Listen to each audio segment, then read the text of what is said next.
They found him lying motionless behind the shelter gates. A massive German shepherd with a scar across his muzzle and a service tattoo on his ear.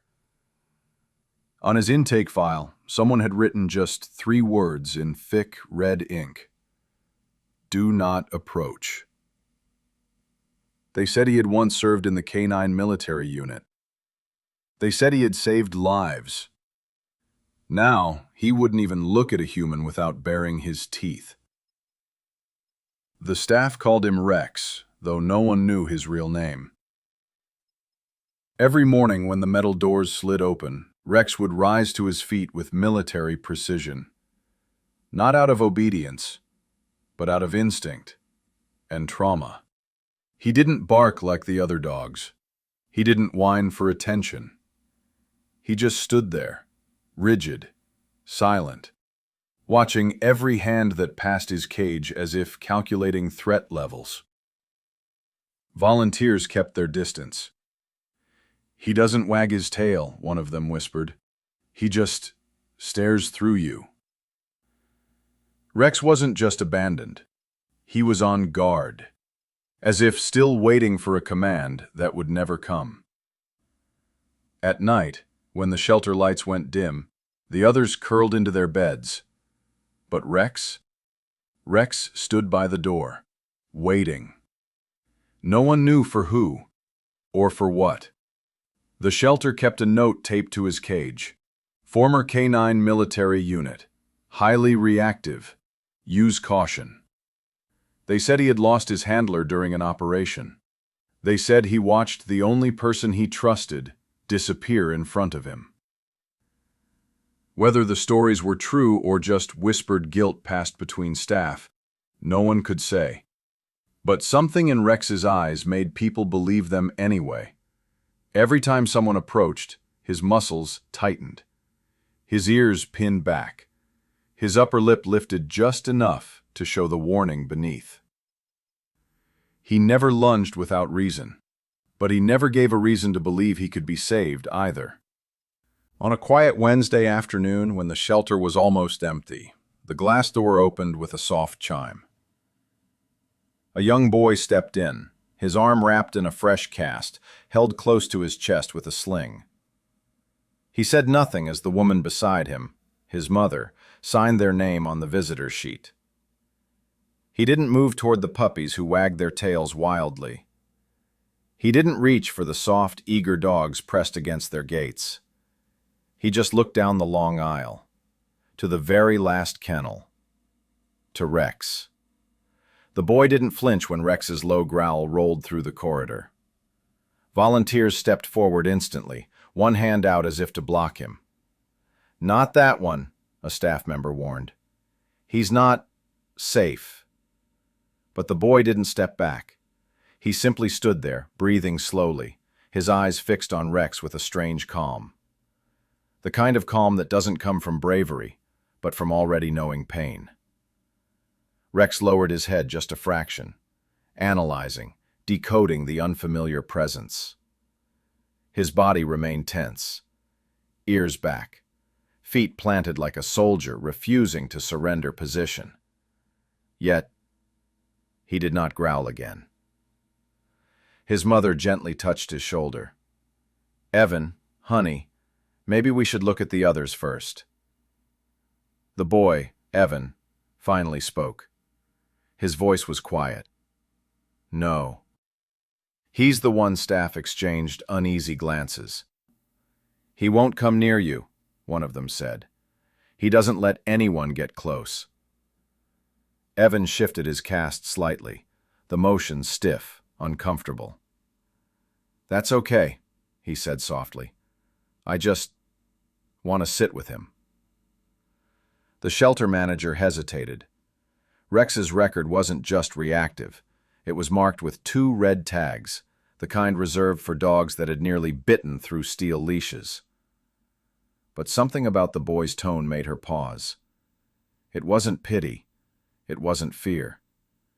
It was recognition. They opened the barrier gate, just halfway, enough for Evan to step into the side holding area, but with staff close by, ready to pull him out. Rex's eyes snapped to the movement, pupils narrowing. His head lifted slowly. Evan did not walk toward him. Instead, he sat down near the wall, a safe distance away, without a word. The room fell completely silent. No treats, no coaxing, no forced training commands like everyone had tried before. Just a boy sitting quietly, breathing through the discomfort in his broken arm. Rex watched him, and Evan, for the first time since his arrival, Rex did not pace. Minutes passed, not the quick, impatient kind, the long, stretched-out kind where every breath feels loud. Rex stood still, shoulders tight, his eyes never leaving Evan. The volunteers watched anxiously, hands hovering near the gate latch, ready to slam it shut at the slightest sign of danger. But then, it happened. Rex's ears shifted just slightly, not pinned back in threat, not forward in aggression. They lowered. His distance, once sharp and controlled like a soldier on duty, began to slow. Evan didn't move, didn't speak. He simply rested his uninjured hand on the cold floor and waited. Rex took one single step forward, then stopped, uncertain. His nails clicked softly against the cement. His tail did not wag, but it lowered from its stiff horizontal line, hanging just slightly. A subtle, fragile signal. I am not attacking. A volunteer whispered under her breath, "Did you see that?" And then something no one expected. Rex's head tilted, as if searching, remembering. Evan remained still, but his lips parted, and he spoke just one word. Easy. Not loud, not commanding, but steady, like someone who knew what fear sounded like. Rex froze. That word. He had heard it before. Not from Evan, but from someone else. Someone who used to hold his leash before everything went wrong. And in that single second, Rex stopped being a threat and became a memory waiting to break. Rex's pause shifted. One step, then another. This time he didn't look like a beast. He looked lost. Every staff member stood perfectly still, as if moving would shatter the fragile moment forming right in front of them. Evan lowered his gaze, not making direct eye contact, a soft, submissive gesture only someone who understood dogs would do. Rex noticed, and then for the first time, Rex sank slowly to his elbows, a soldier laying down his guard. Rex lowered his body all the way to the ground. He didn't lie down like a relaxed dog. He lowered himself like a soldier surrendering a weapon, slow and deliberate. Evan watched, but didn't reach out yet. Instead, he shifted his injured arm, exhaling through the pain, and extended his other hand, palm facing down, fingers soft and open. He didn't try to pet Rex. He just let his hand rest on the floor. Close, but not too close. The kind of closeness that says, "Easy, I'm here. I won't force you." Rex's nose lifted, nostrils flaring, testing the air. The room was silent enough to hear the faintest sniff, and then Rex moved. He crawled forward the smallest distance, just enough for his wet nose to brush the back of Evan's fingers. Evan didn't move, didn't gasp, didn't break the fragile moment. Instead, he whispered, "It's okay. I know it hurts." Rex's eyes widened, not in fear, but in something painfully close to recognition. Rex let out a long, shaky breath, the kind that sounds more like a sigh when someone finally stops pretending they're not tired. And then, slowly, carefully, he set his head down on Evan's open hand. The volunteers gasped softly. One covered her mouth. Another turned away, eyes shining. This wasn't a trick. It wasn't training. It was surrender. A dog once trained for war, now finding rest in the hand of a child with a broken arm. Later, when the staff reviewed Rex's old military notes, they noticed one detail they had forgotten. Rex's original handler was only 19 when he died in service.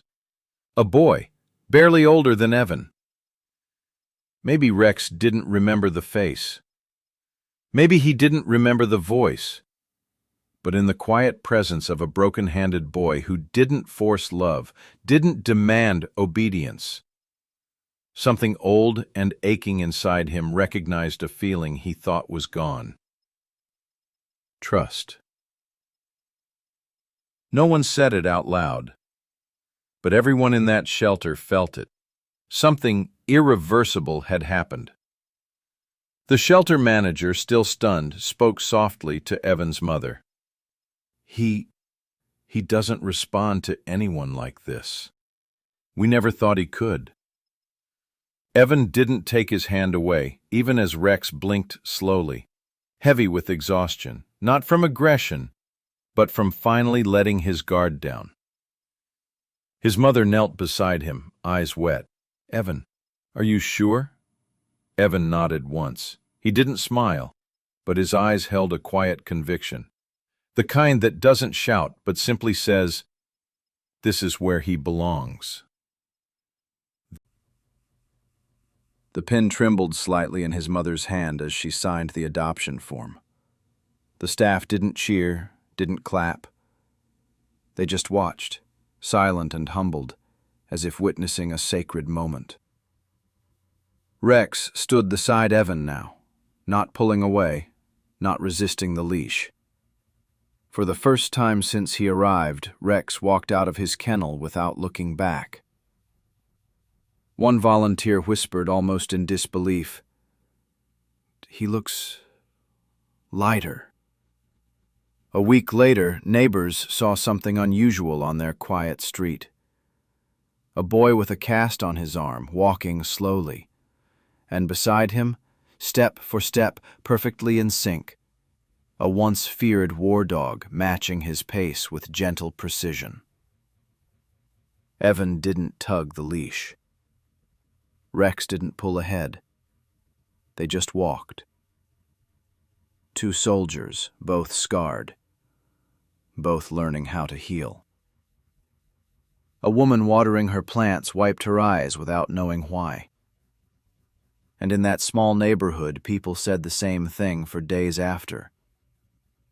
I don't know who saved who. Some stories don't need medals or headlines. Sometimes redemption looks like a tired dog resting his head on the lap of a boy who understands pain.